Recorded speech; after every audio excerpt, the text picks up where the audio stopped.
নির্বাচন হবে, এটা 12ই ফেব্রুয়ারিতে হবে ইনশাল্লাহ।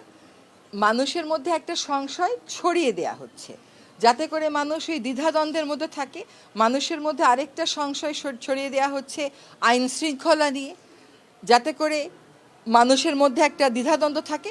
এবং এইটা হচ্ছে ওই কুটোচালেরই একটা অংশ যে আমি না থাকলে নির্বাচন হবে কিনা।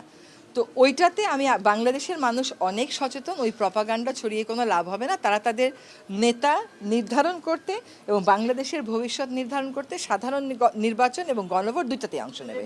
কারণ গণভোটটা হচ্ছেই অন্তর্বর্তী সরকারের উদ্যোগে, 1 নম্বর। 2 নম্বর হচ্ছে যে সরকার আইন পাশ করতে পারে সে সরকার অবশ্যই ইস্যুতে অবস্থান নিতে পারে।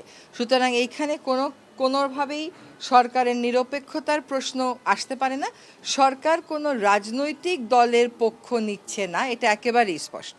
আমরা মানুষকে বলবো যে যদি পরিবর্তন চান, সংস্কার চান, তাহলে গণভোটে অংশগ্রহণ করুন এবং হ্যাঁ ভোট দিন। হ্যাঁ ভোট দিলে আপনি কি পাচ্ছেন এটা আমরা বলছি, না দিলে কি পাচ্ছেন না এটাও আমরা বলছি।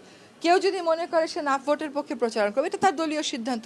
যে সমস্ত দেশ থেকে ইমিগ্রেন্ট বেশি যায় বা যে সমস্ত দেশ থেকে মানুষ যেয়ে পরে পলিটিক্যাল অ্যাসাইলাম চায়, যে সমস্ত দেশ থেকে মানুষ যেয়ে ওদের সোশ্যাল সার্ভিসের উপর নির্ভরশীল হয়ে পড়ে, তাদের সরকার ঠিক করেছে সেই সমস্ত দেশের ব্যাপারে এই নিষেধাজ্ঞাগুলো, এই শর্তগুলো তারা আরোপ করবে। এটা তাদের সরকারের সিদ্ধান্ত।